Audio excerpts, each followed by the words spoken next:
2 minutes pour parler des éléments de langage de je peux et je dois.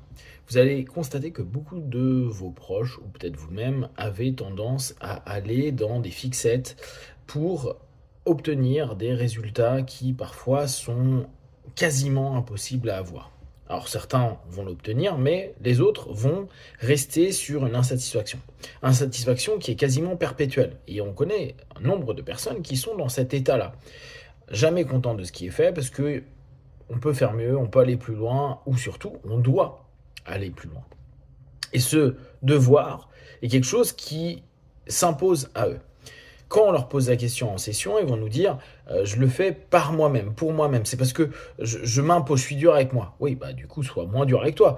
Oui, mais je peux pas. Donc du coup, on se rend compte avec soit des travaux régressifs, soit avec du questionnement, que ça remonte à une éducation, parfois des traits de caractère, mais amplifiés par ces modèles et ces rhétoriques qui ont pu être partagés par la famille, les professeurs, etc.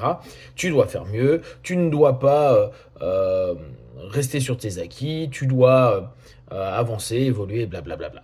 En plus, le développement personnel est aussi inquisiteur et qui dit tout le temps tu dois, tu dois, tu dois, tu dois. Du coup, l'alternative pour les personnes qui sont sur cette non-satisfaction, c'est tu peux. Tu peux faire mieux. Tu peux améliorer. Tu peux évoluer. Tu peux avancer.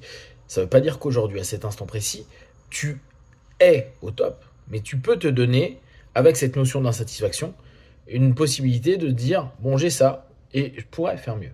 Mais sans être dans le devoir faire mieux, simplement dans le pouvoir. Du coup, on n'est plus soumis à, mais à nouveau dans notre prise de contrôle et ou de maîtrise de pouvoir de soi-même. Prenez soin de vous. Be one.